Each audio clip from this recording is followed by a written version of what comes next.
It's a great day to be in real estate. This is Duane Beisner. Once again, thanks for joining us. Just a reminder, I am a sales manager and sales representative with ERA Real Estate. Duane's quote of the day: if you judge people, then you have no time to love them, by Mother Teresa, one of my all-time favorites. Duane's joke of the day: a couple was trying to break into society, so they hosted a dinner party. As the guests were enjoying their dinner salad, the maid called the hostess from the table. The maid informed her that the cat had climbed onto the kitchen table and eaten a large portion of the salmon's midsection.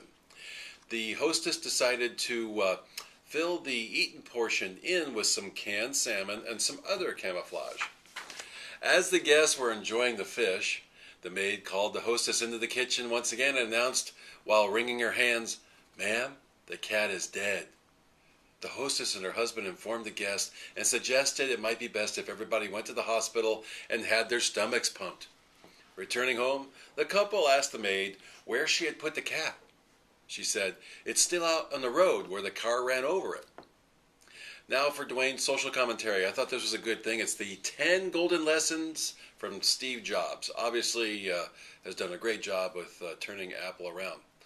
So his first lesson, and these are all quotes from Steve: innovation distinguishes between a leader and a follower. Innovation has no limits. The only limit is your imagination. It's time for you to begin thinking out of the box. If you're involved in a growing industry, think of ways to become more efficient, more customer friendly, and easier to do business with. If you're involved in a shrinking industry, get out of it quick and change before you become obsolete, out of work, or out of business. And remember that procrastination is not an option here. Start innovating now. The second lesson: be a yardstick of quality. Some people aren't used to an environment where excellence is expected. That's a good one. The third one: the only way to do great work is to love what you do. If you haven't found it yet, keep looking, don't settle. As with all matters of the heart, you'll know when you find it.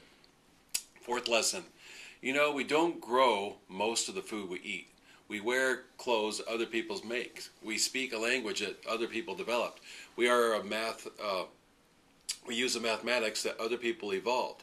We're constantly taking things. It's a wonderful, ecstatic feeling to create something that puts it back into the pool of human experience and knowledge. The fifth one: there's a phrase in Buddhism: beginner's mind.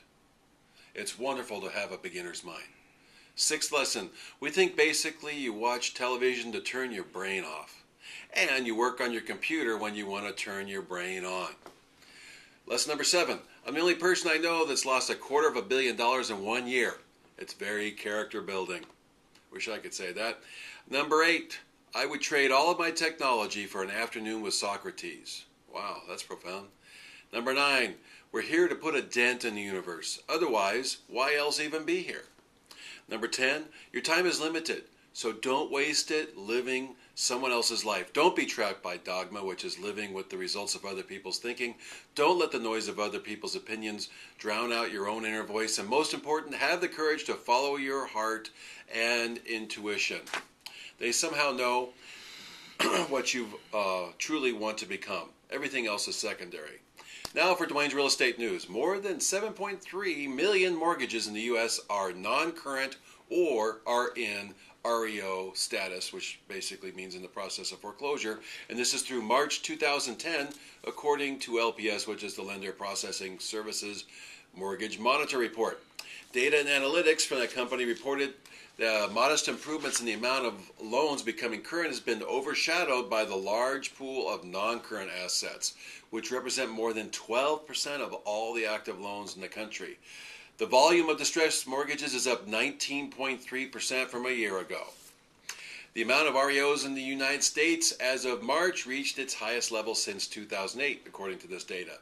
Since the beginning of 2008, when LPS measured all of the volume of the REOs, the volume's actually increased 62.2%, to more than 1.09 million properties. The amount of delinquencies in March decreased 10.3% from February, but remains 15.7% higher than levels measured a year ago. The foreclosure rate in March also dropped 3.27% from the month before, but actually increased 32.9% from the last year. Um, the states with the most non-current loans were Florida, Nevada, Mississippi, Arizona, Georgia, California, Illinois, Rhode Island, New Jersey, and Michigan. Yep, unfortunately our state was in there. Across the country, 16 states showed an increase in the number of non-current loans. North Dakota, South Dakota, and Alaska, Wyoming, Montana, Nebraska, Vermont, Colorado, Iowa, and Minnesota had the fewest non-current loans, but they also hold significantly lower populations. I mean, who wants to live in those states, right? So what does this mean to you? There's never been a better time for you to begin investing in real estate, and maybe foreclosures is the way you should go. My advice to you is always to keep up with the never-ending changes in policies, laws, and other conditions that affect our market. So do things like watch my videos and read my blogs. I appreciate it. This is Duane signing off. Happy trails to you as always. Proud to be an American. Remember, you can email me at duane.beisner@era.com or visit my website at www.rejedi.com. Thank you for listening.